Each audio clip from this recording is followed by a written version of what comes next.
We hear a lot of perspectives on the Mankind podcast. Inclusion of a guest is not an endorsement of their views, and the opinions expressed here do not always represent the mission or values of the Mankind Project USA.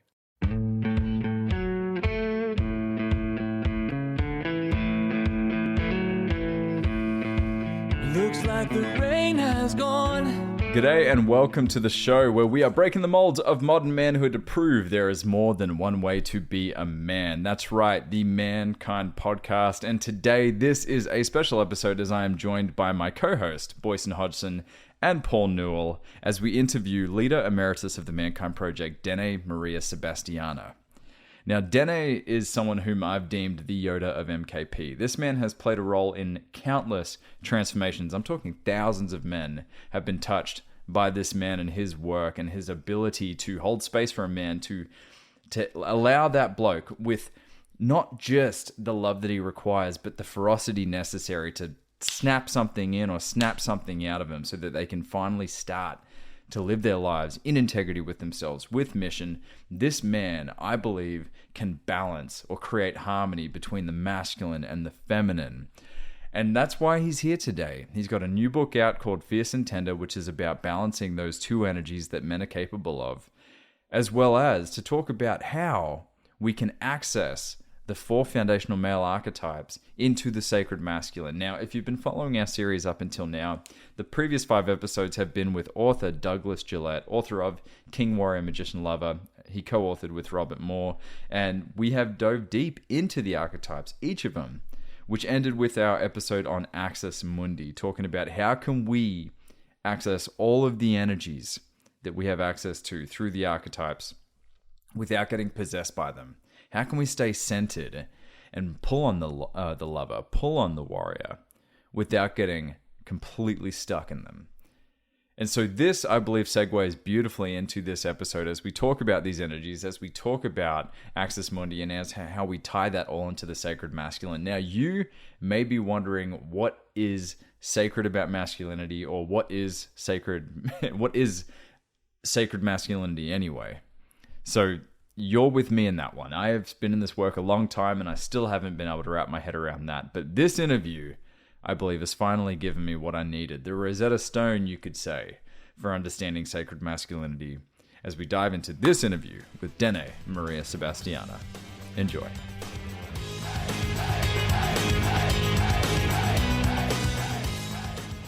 G'day and welcome to another episode of the Mankind Podcast. We are your hosts, Brandon Clift, Paul Newell, Boyson Hodgson, and we are joined today by leader emeritus, a man whom I call the Yoda of MKP, a man who has a humongous impact on this work, not just within the Mankind Project, but outside of the Mankind Project. We are blessed to have the presence of Dene Maria Sebastiana joining us today. Welcome, brother. Thank you. My great honor and pleasure. I get giddy having Dene in any room, even a Zoom room. Even though Dene and I have spent multiple hours together, it's still something that just gets me so excited. So, brother, thank you for being here. As we dive into, well, first, before we dive in, let's set the scene. Contextually, this is the 6th episode, you could say, of a kind of 6-part series. The previous 5 episodes of the Mankind Podcast have been on the male archetypes. We started with the lover, we went to the warrior, magician, king, and as of the time of the release of this, we will have had our interview with Doug Gillette again to talk about Access Mundi. What does it mean to be centered? What does it mean to be in the middle of all of these energies and not to get possessed by them fully, but be able to lean into those energies, strengthen those energies, create those deep relationships that we can use them and integrate them in our lives. Now we're going to be talking about the sacred masculine and how that all ties into it. But first things first, Dene, please take a moment for those that haven't heard of you, from you, or the previous interviews we've had with you on this show. Take a moment to introduce yourself and what's going on in your world. I know there's a lot. There is a lot. My name is Dene Maria Sebastiana. I live in Tucson, Arizona. I initiated in May of 1988. In fact, in just a couple of weeks, I will have my 34th anniversary of my initiation. And how I have managed to navigate a relationship with the body politic of the New Warrior Network and the Mankind Project is a story unto itself. But our mutual commitment, the institution's commitment to this work, and my personal commitment to this work has made us allies all along. I know the project has been going through a lot of stuff, as we all have in these days and times. I came to the work when I was 40, and like many men before me and after me, it changed my life.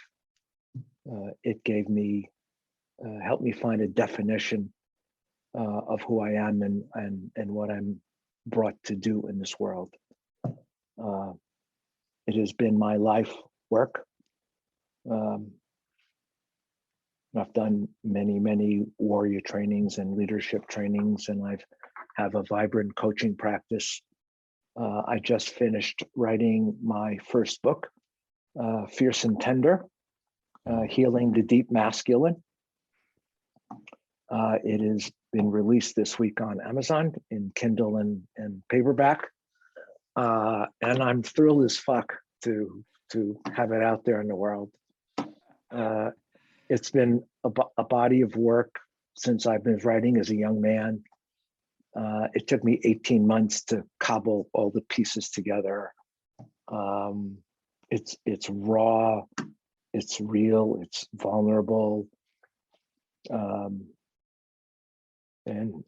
I think it's powerful, and hopefully will open the hearts of many people.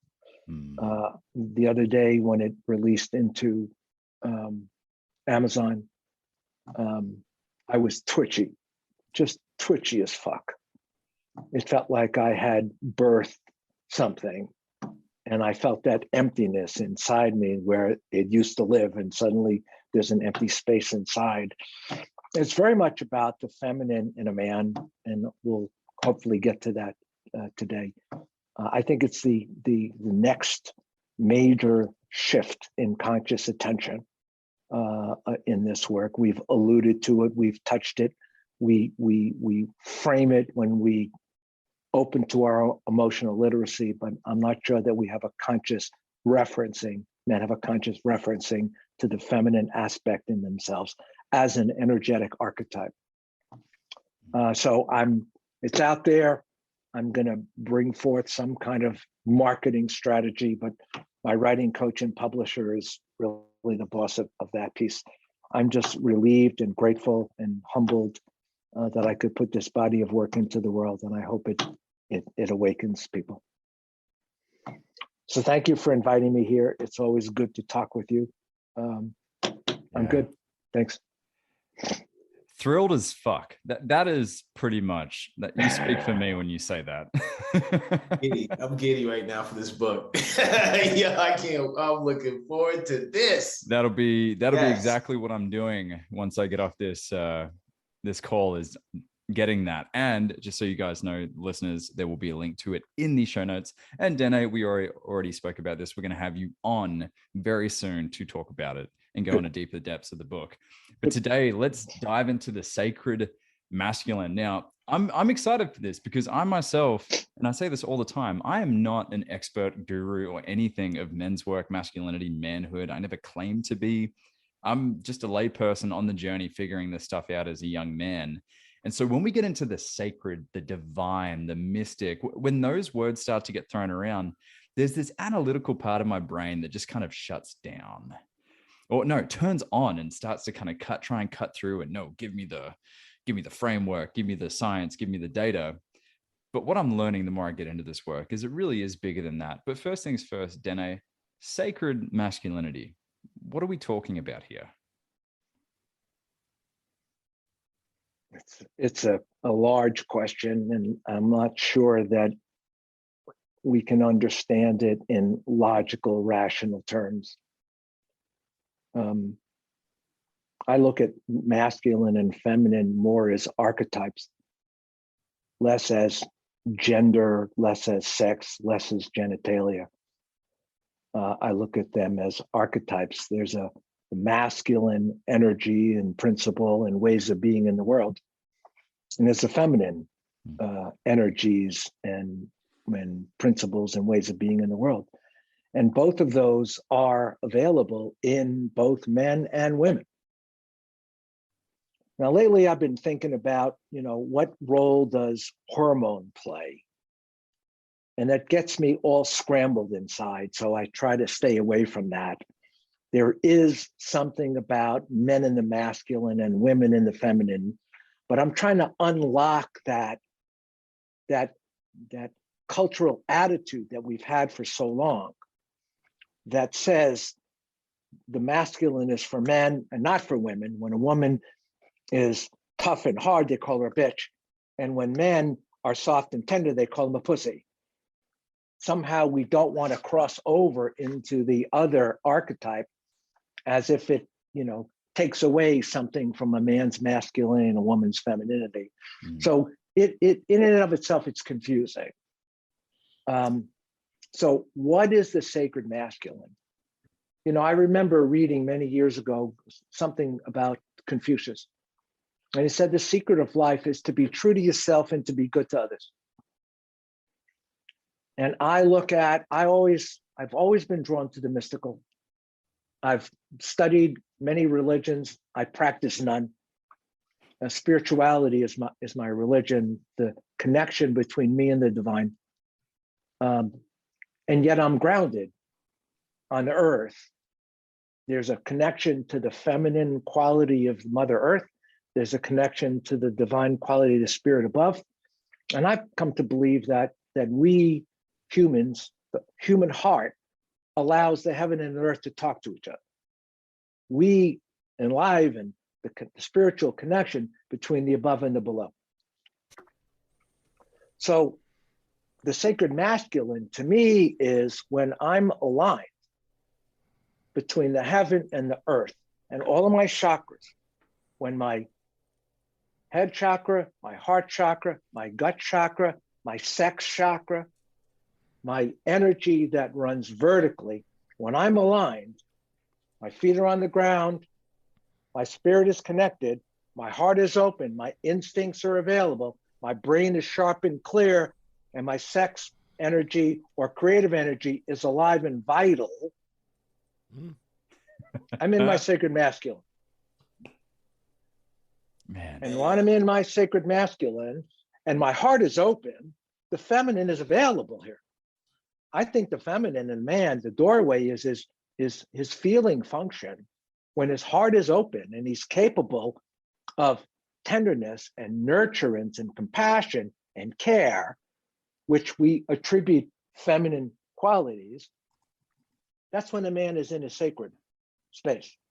Everything is alive and deeply connected and resonant inside his vertical axis. And when we're clear here, we can be clear here. Where I'm clear in the I can be good in the we. To be true to myself and to be kind to others. That's the paradox that I try to live with and find a balance of. If I'm wobbly on the inside, I'm going to be wobbly on the outside.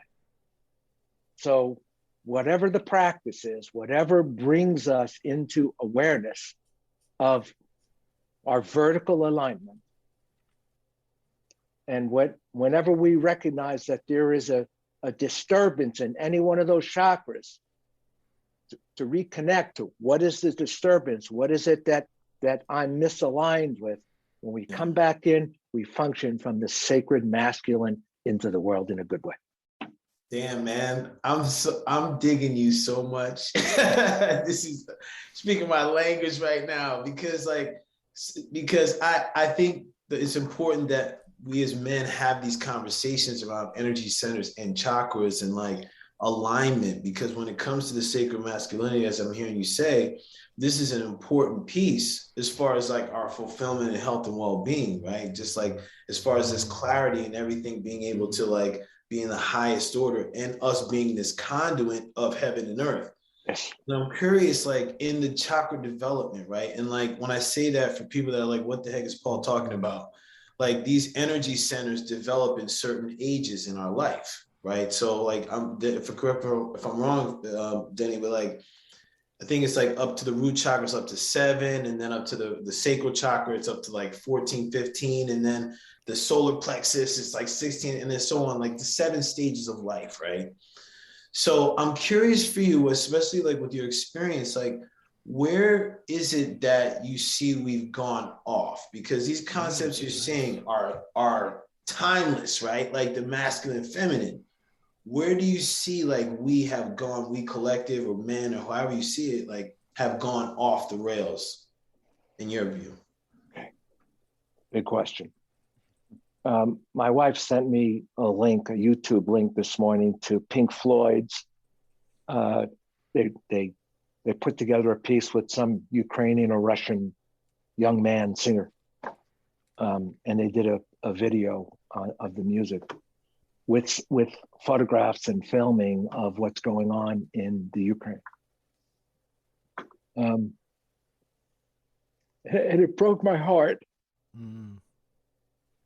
It broke my heart. Where have we gone off? Men have not paid enough attention to their emotional body.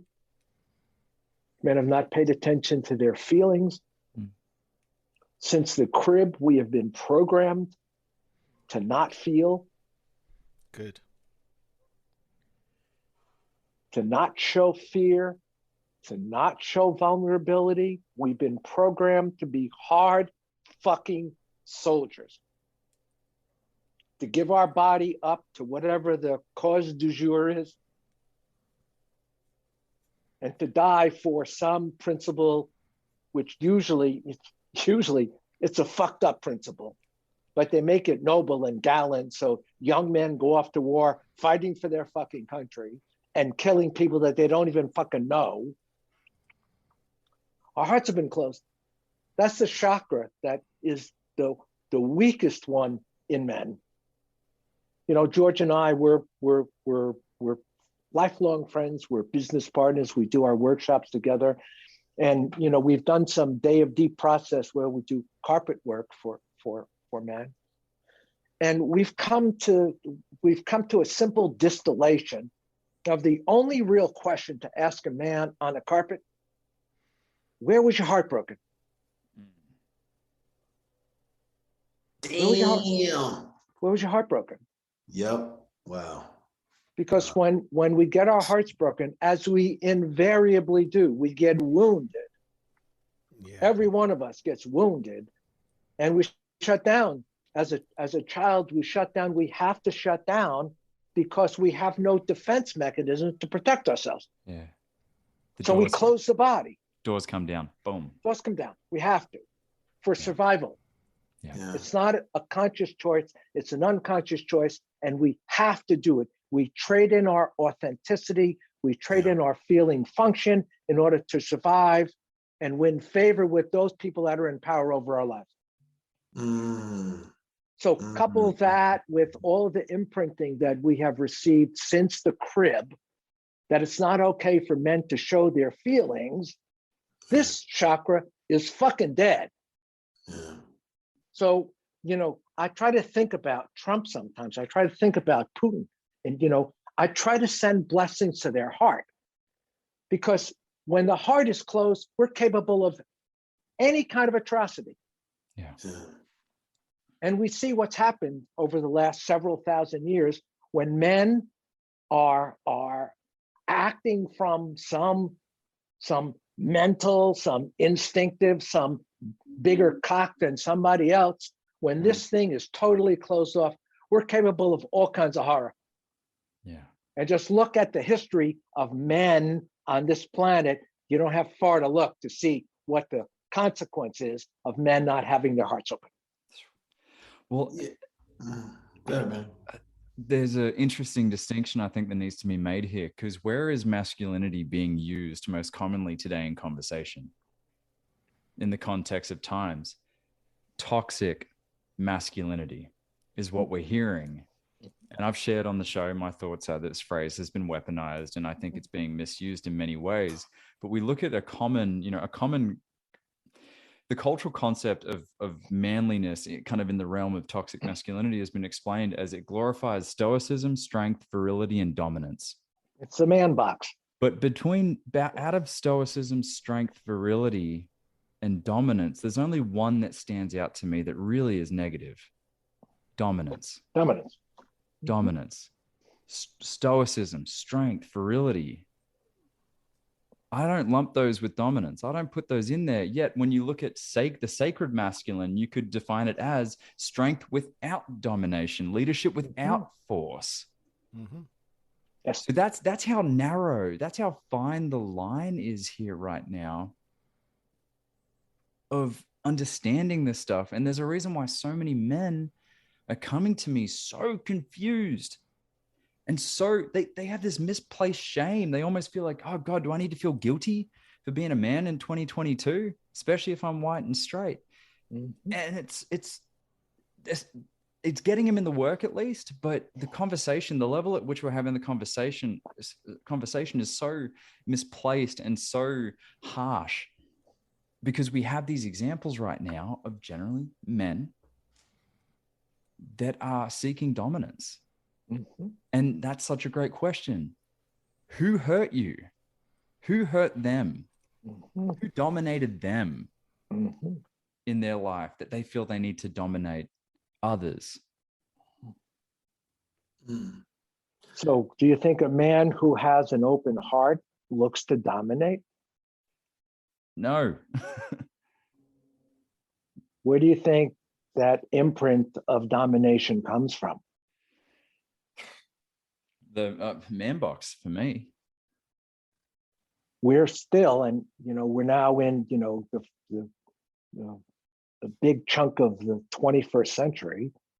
We still preach the same shit. There's very little articulation of what a healthy masculine looks like. Men are very confused about their own masculinity. And when Me Too came along, and bless women's hearts, that message needed to get out into the world. And I was shocked, not surprised, but shocked at the amount of disturbance and reaction that men had to the Me Too movement, talking about the actual personal consequence of men dominating. Mm-hmm. And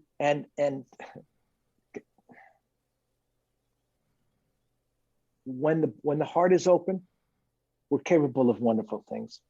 When the heart's closed, we're capable of horrible things.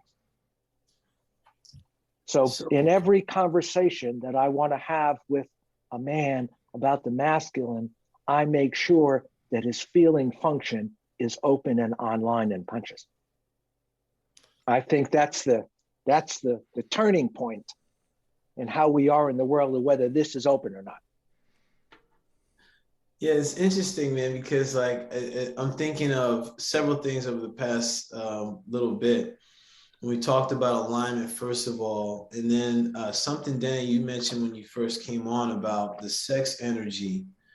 And we're talking a lot about feeling and opening heart. And I'm curious to your thoughts about how alignment in that sacral energy center, which is our sex and creativity center, comes in. Because Brandon, when you said leadership without force, like a part of me was like, there was a glitch. I was kind of like, what does that even mean?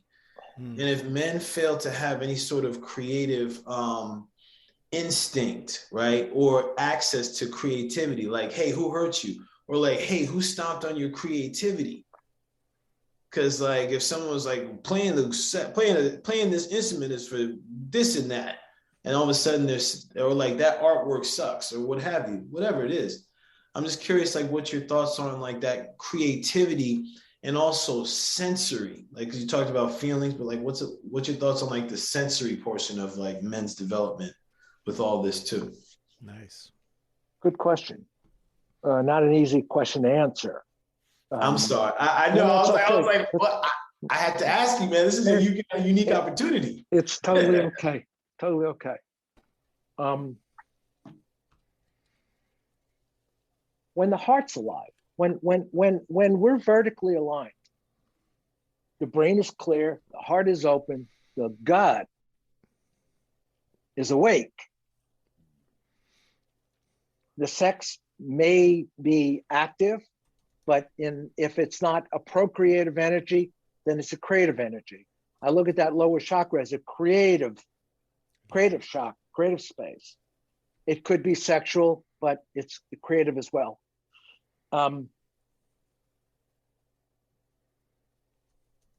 When I was a boy, I grew up in the 50s and 60s, and sex was open and available.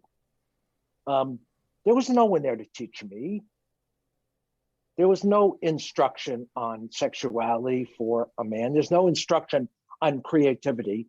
God forbid, in school you take an art class rather than a shop class.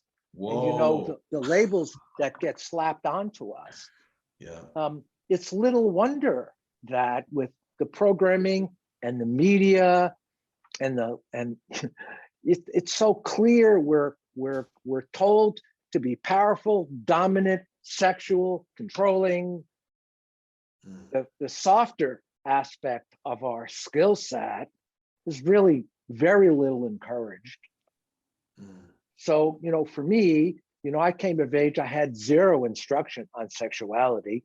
I went to college in the 60s and I did what other guys do.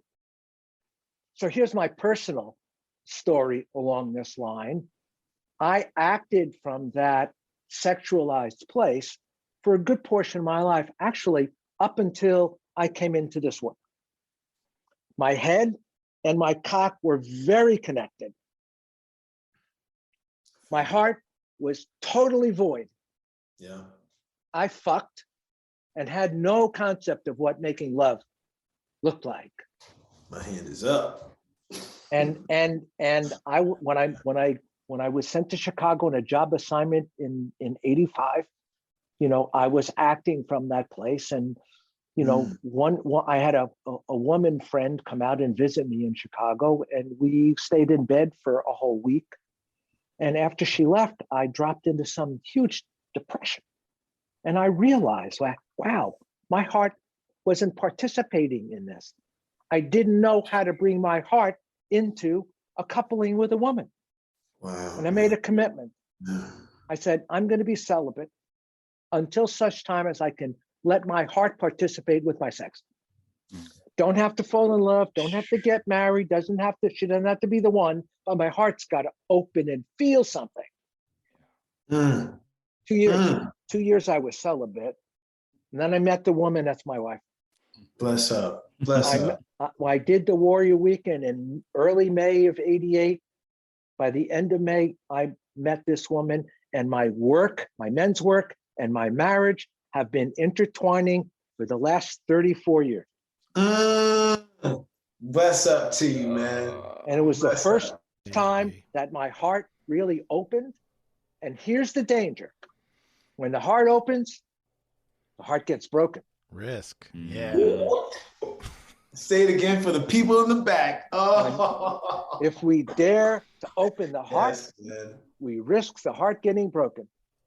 And when we're little and our heart gets broken and we shut it down, and as a boy, we're encouraged to keep that motherfucker shut down, the consequence you see everywhere on the planet right now. If there's a singular concept of how do we bring peace to the world, men opening their hearts. And in order for men to open their heart, they got to go back to where it was broken. I have to. And I've learned over time to really let my heart get broken. And I wrote this book, and I show so many places where my heart got fucking broken.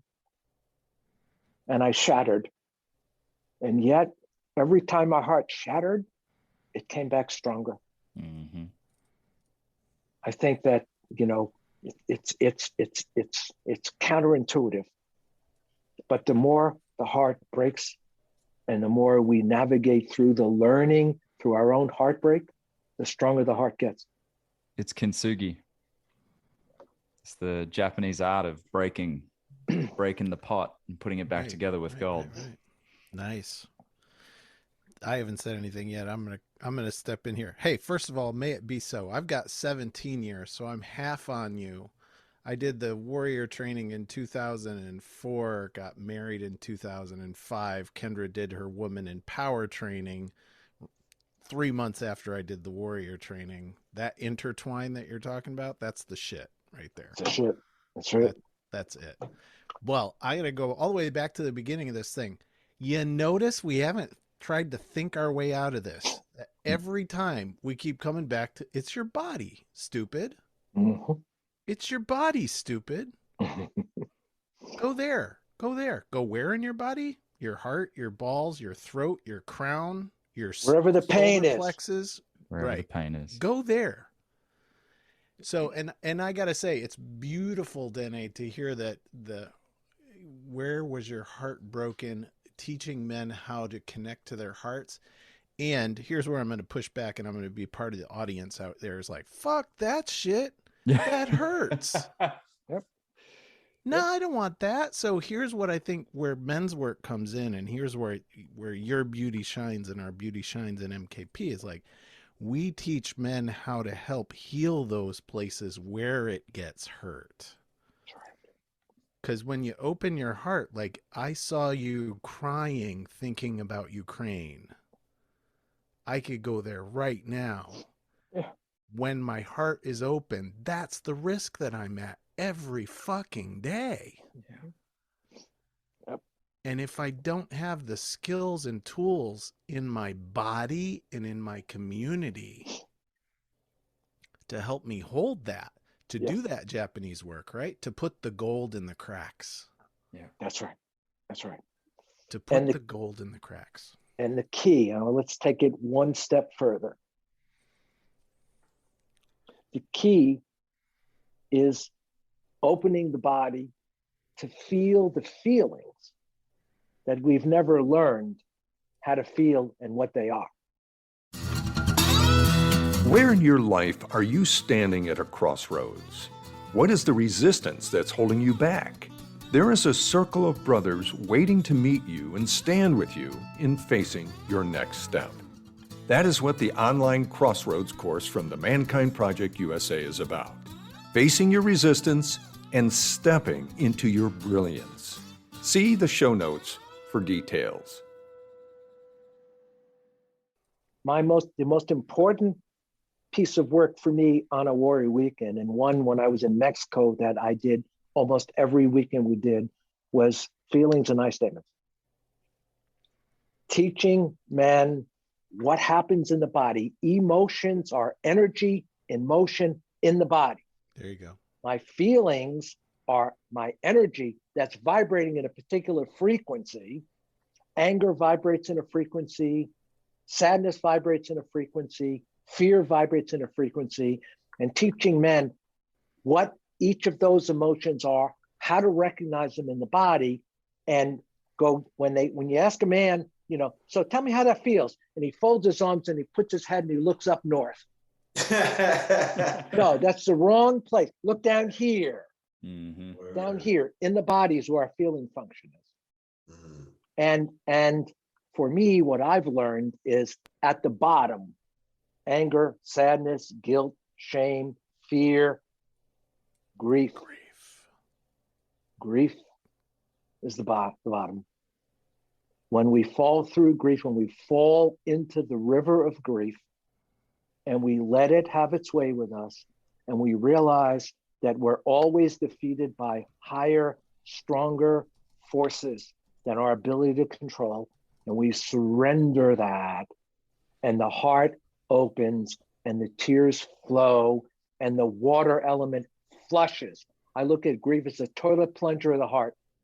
It flushes out all the poison shit that the heart's connected and gotten hard around. It flushes out. And when we flush through grief, forgiveness and joy become possibility. So what I have come to believe and feel in myself is my medicine. You know, people ask, what is your medicine? My medicine is grief. It's been the greatest teacher for me of anything.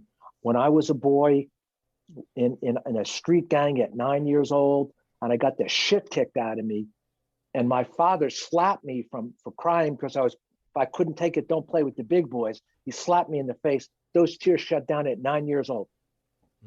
And it was 20 years before I was able to cry. And when I cried, it came in fucking torrents. And today I look at my tears as the best part of me. When my heart gets squeezed and those tears come out, I'm fully alive. I'm not weak. I'm stronger when my heart is open and flowing. I can, there have been a couple of times where my wife and I have gone to the back. And I get on my knees and I open my arms and the tears are streaming down my face. And all I can speak is the raw truth of what's going on in me. Never do I feel more powerful than in that moment. Because I'm totally aligned top to bottom. Real power is vulnerability and truth. And I'm going to submit that right there is the thing. I can point at the moon. That's the finger pointing at the moon of sacred, right? That's sacred. Yeah. That alignment, that axis mundi, bringing it back to the archetypes, right? Where those things get aligned and your toes are digging in the dirt and your crown is in the blue above. Right. Vertically That's aligned. The sacred. That's the sacred. Can I read a poem? Because I'm going to be going offline here, but I just want to bring this one back because we've done this poem before, but here it is. The Well of Grief. Those who will not slip beneath the still surface on the well of grief, turning down through its black water to the place we cannot breathe. We'll never know the source from which we drink, the secret water, cold and clear, nor find in the darkness glimmering the small round coins thrown by those who wished for something else. David White. David White. Thank you for that. Thank you, Boyson. So I have this, as we're talking about this and this sacred alignment, I'm curious to know what type of environment supports that alignment, right? Because like what you're speaking of here, Dene, is some powerful transitional stuff. I'm speaking for myself. For me to be in that, man, I'm like, man, listen, you can go ahead with that shit. No, I'm good. So until like I get a sense of stability in environment. So I'm curious for you, like, what is your take on what type of environment creates that type of supports really that type of sacred alignment for a man? I remember the old days doing warrior weekends, and the men that came in were mostly middle-aged men. Very few young guys came. The guys that came were desperate. They were lost. They were fucked up. They had tried this, that, and the other thing. Therapy doesn't work for a man because it's usually a woman and their wife that pulls them there, and rarely does it work for a man. And they heard about us maybe 3 times over the course of 2 years. And finally, they get the balls to fucking sign up and come and do a warrior weekend.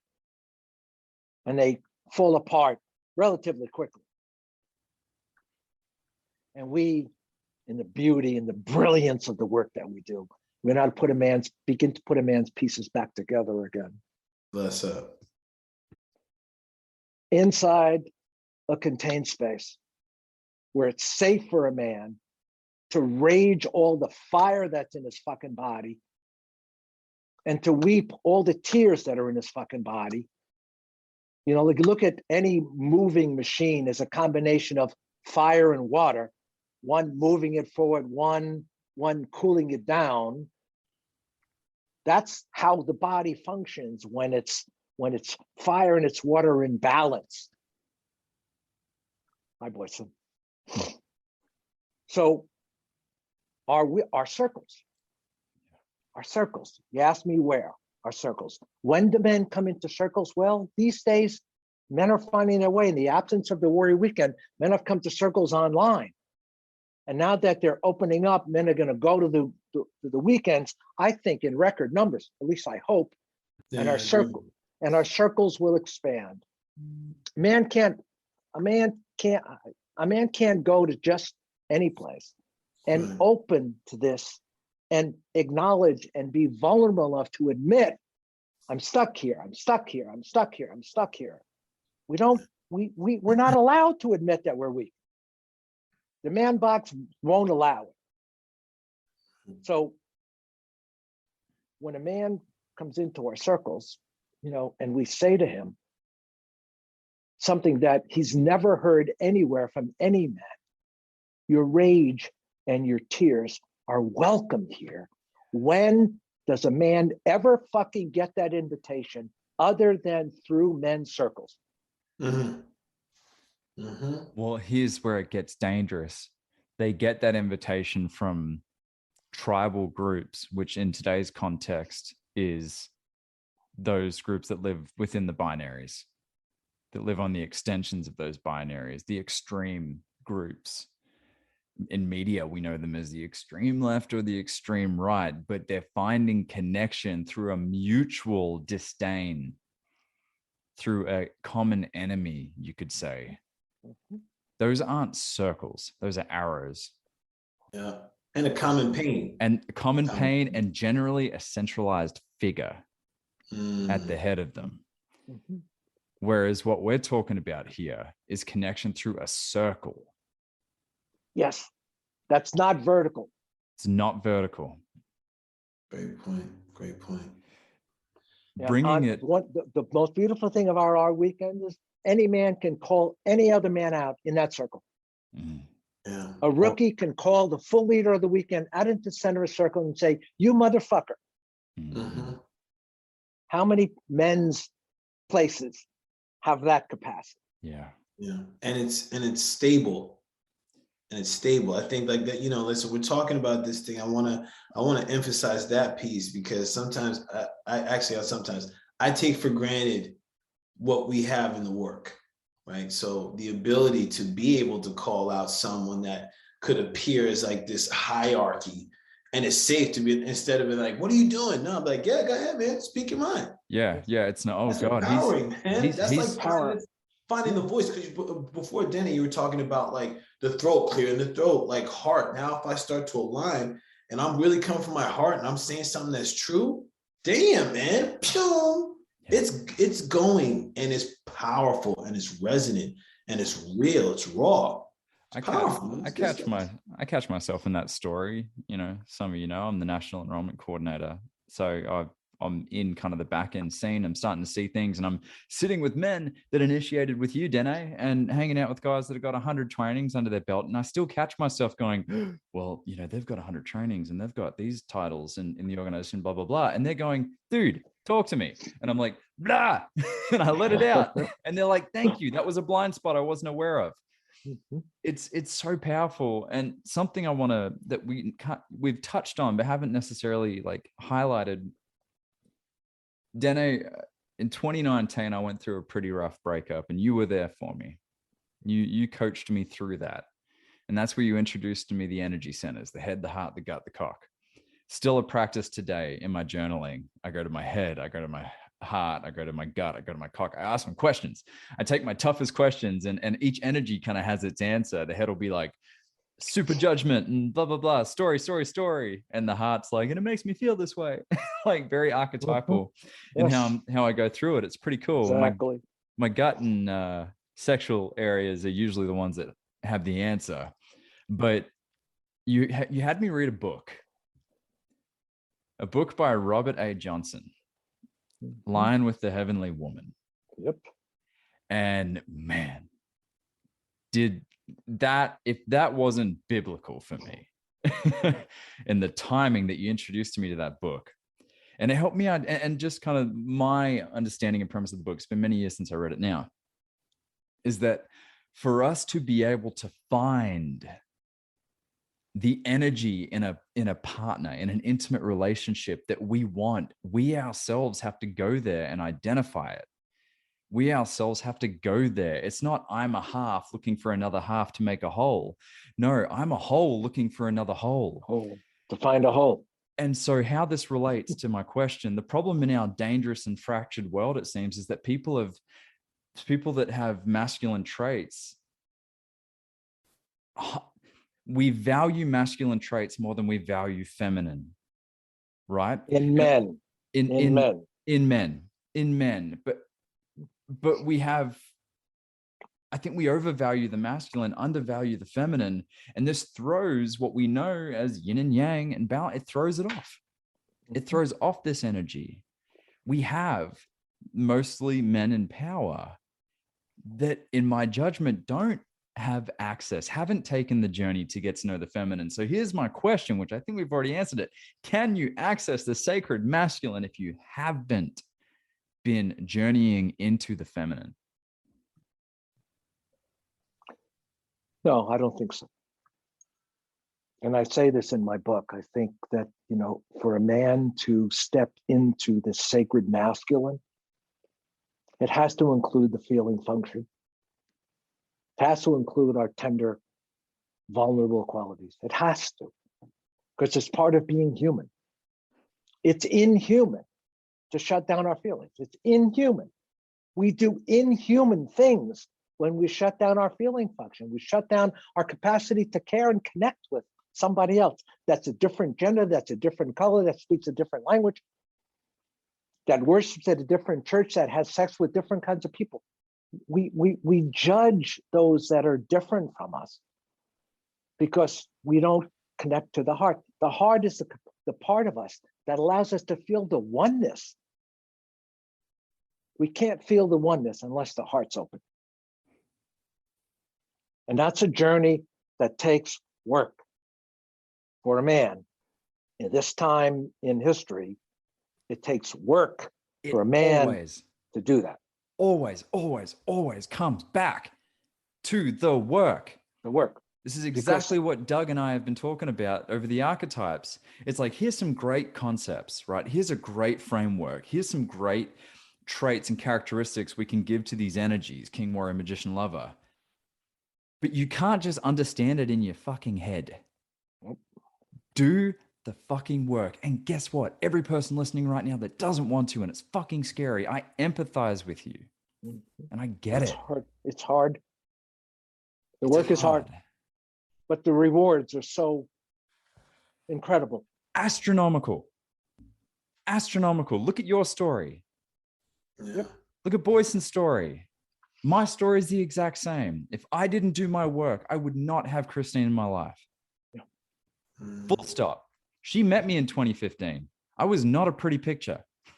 She knew me then. That's before I did the work. And she and many other people who knew me before the weekend say it's night and day. What self-awareness and the work will do to a man that can stand on their own 2 feet. They don't blame the world.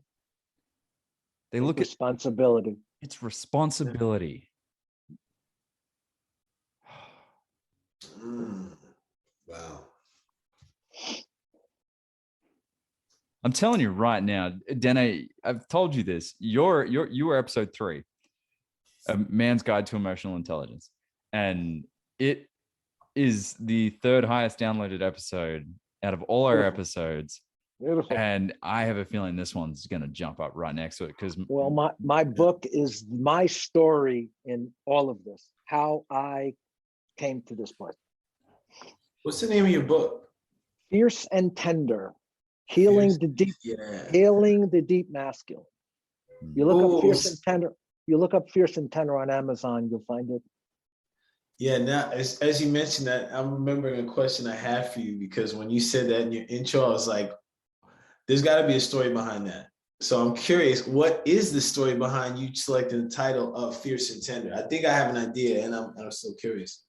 Well, to me, fierce and tender are the two words conjoined, because the key word is and. Mm. Fierce is a masculine quality. You see a mother bear or a woman whose baby is stuck under a car and she lifts the car, that's fierceness. Yeah. So it's not only belonging to men, it's part of the masculine nature of our humanity. Yeah. Mm. When we take the fierceness of the masculine and combine it with the tenderness of the feminine, and we bring that yin yang principle embodied, Right. because the heart is the only place that knows real fierceness and tenderness. Mm. It's not here, it's not down in the gut, it's not in the cock, it's not in the gun. Fierceness is the capacity to speak the deepest, hardest truth and put it out there. Mm. The fierceness of the masculine and the tenderness of the feminine conjoined, I believe, creates our wholeness. And that wholeness is inside and it's resident in my heart. And in any given moment, I have access to either one of those archetypal energies.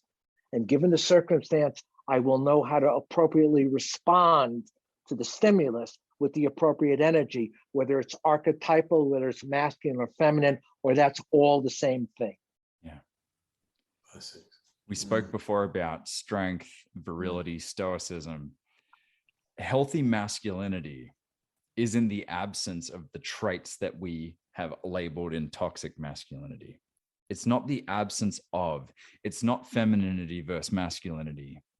It's the joining of them together. It's the both. It's got to be the both. And fierce and tender, mate, I'm telling you right after this, you'll see my name pop up in your purchase history. Mm-hmm. That's, oh, mate, I can't wait to dive into it. Dene, I want to ask you a question as we wrap up. Yes. Okay. Favorite question of mine. I'm giving you a magic wand. All right, reach out. I'm going to give it to you right now as you drink your coffee. There you go. You get to wave this magic wand, and this book or your impact on men's work in the world gets to have its full impact. And we're not saying, don't be modest here. You literally get to bring this into existence by waving this wand. What does that impact look like? For me personally, or for the world? Both. Well, I wrote the book from, a place of vulnerability and humility and, as deepest truth as I could. And, towards the end, I said, this book may sell a dozen copies. It may sell 12 million copies. I have no control over what happens. I gave birth to this. It's my deepest truth. It's in a language that I think men and women will respond to. Will it go somewhere? Will it be a New York Times bestseller? I sure the fuck hope so. There's nothing that I would rather do than be on the road talking about men's work to place after place after place. My writing coach is producing a reality TV series in Hawaii in October. I'm scheduled to be in that program. What happens from there, whether it's video, whether it's workshops like Desert Wisdom, whether it's my book and going on the road and talking about men's work, God, please give me that responsibility. I'll be the happiest man in the world to talk about this work any place and every place that'll listen to me. Just like this. Just like fucking this. So it is. So then the call to action is clear, and I want to hear the impact on the world, Dene, but the call to action is get your hands on this book. Everyone listening, there will be a link in the show notes. Get your hand on this book. That helps make that a reality. If you've gotten any value out of this episode, that's the fee. can I say, I just gotta say, Dene, this is the first time that I have really heard and like connected with you in this way, and your energy and passion and wisdom, insight. This rootedness is tangible, brother. Golly. I'm like, man, I'm excited to see this book, brother. I'm excited to read it. I'm blessed. Blessings to you, kid. Bless up to you. Thank you. Mm. Thank you. And what will it change the world? Magic wand, Dene. You know, I learned from Trump and from COVID that the world is not my business.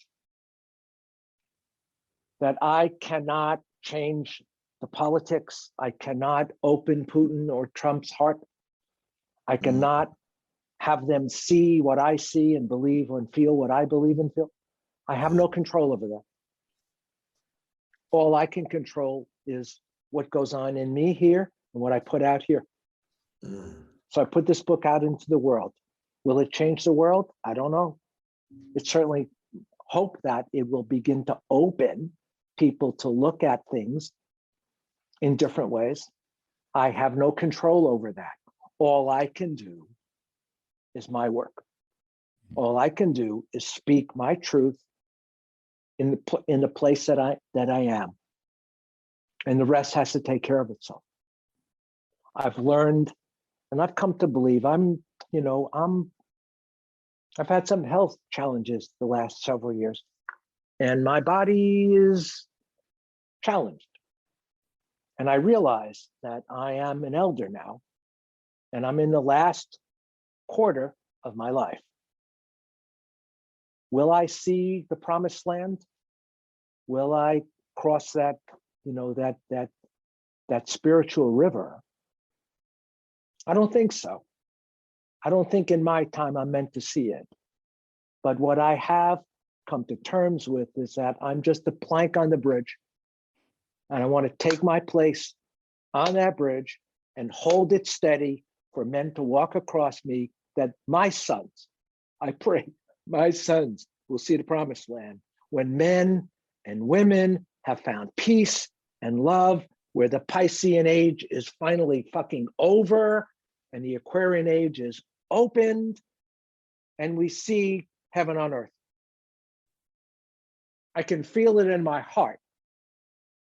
I can't always see it in my eyes, but I can feel it in my heart. I know what that feeling feels like. When I'm in those moments when my heart is so tender and I feel so connected to everything, even in a moment when I watch the Pink Floyd video and feel the pain of the world, I'm willing to feel the pain of the world because it fills me with fullness. So I don't know. I'd surely like to get, when my writing coach first tasked me with designing my book jacket, first thing I put up on the top of it, New York Times bestseller. Hey, why not me? Why not me? Right? That's right. That's right, damn it. That's right. I think I'm television ready, no? Oh, hell yeah, you are, bro. Looking fresh. Can you give me permission to share screen? yeah. And what we'll do, go ahead and share screen. I'll show you my book jacket.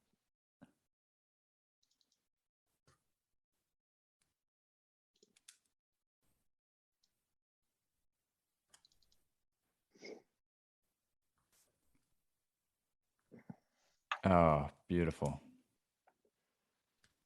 Oh, I love that.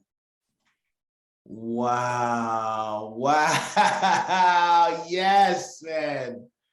Yes. This is so fresh. Beautiful, brother. Wow. Yeah. Oh, wow. Got Mark Green on there too. Nice. Wow. Oh, Mark, yeah. Wow, that's beautiful. It's going to happen, man. It's going to happen.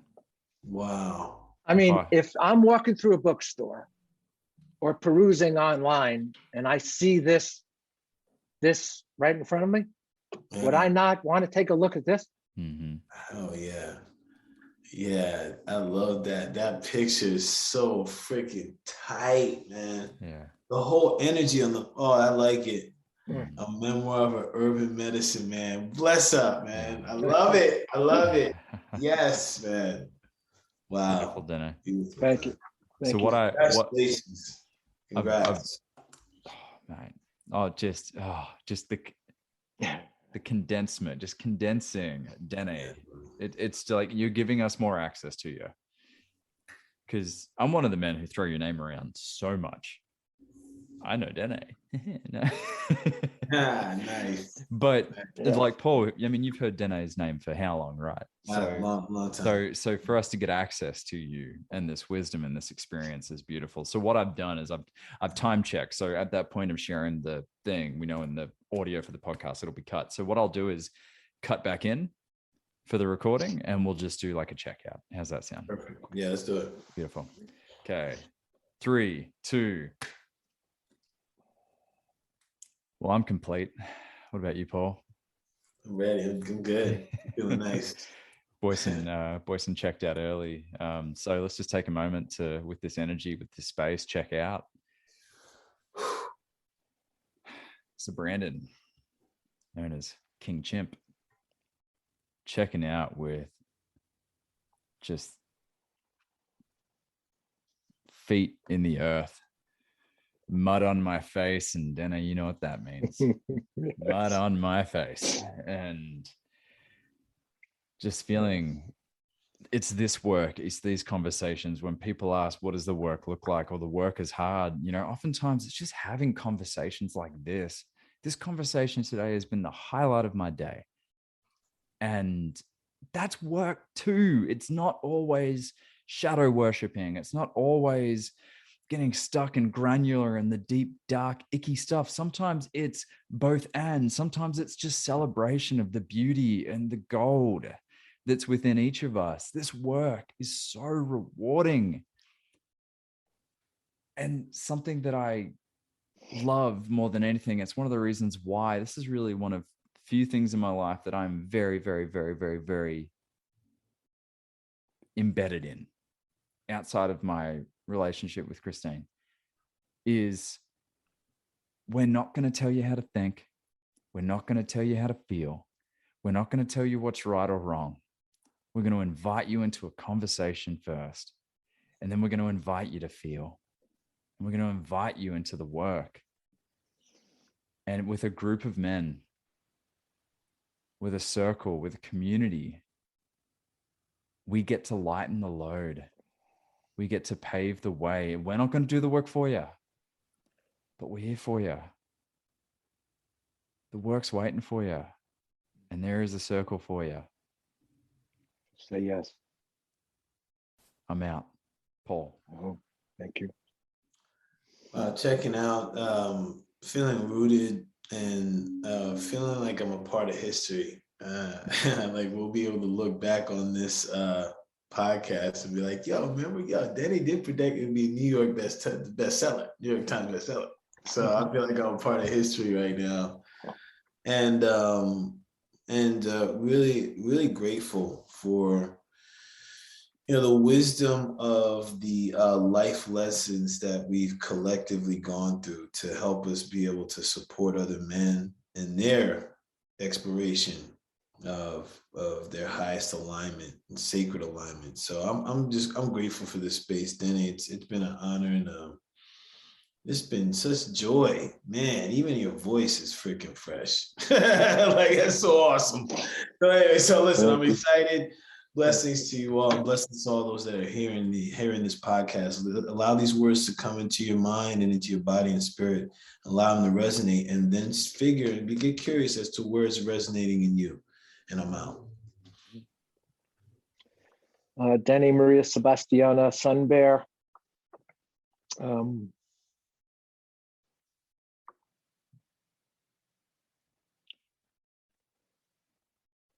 This opportunity here to be with you and talk like this has opened me from a 3-day funk Since I put my book out there, I've been in the dark side, in the self-doubt, in the uncertainty, in my own smallness, and my own sense of limitation. And then I get a chance to talk about the work and to talk about the work inside me and, what it has done to me, what it has done for me, the way I've been able to contribute to the world in some hopefully meaningful way.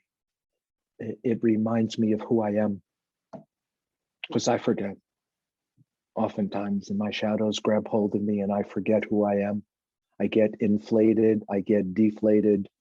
Either it's the ego's territory on either end of that scale. And here I get to feel both proud, which is a healthy part of inflation, and humbled, softened, realizing that I'm just a vehicle that God put on this earth, and I've, worked hard to get to this place. And it comes through me more than it comes from me. And I realize that more and more. I pray that that this book goes somewhere and I'm able to speak more about this work to more places. That would be a dream come true. In the meantime, I lay myself down as that plank on that bridge and I do what's in front of me, and the rest is out of my control. Thank you for having me, both of you. Thank you so much, and Boyson as well. I'm out.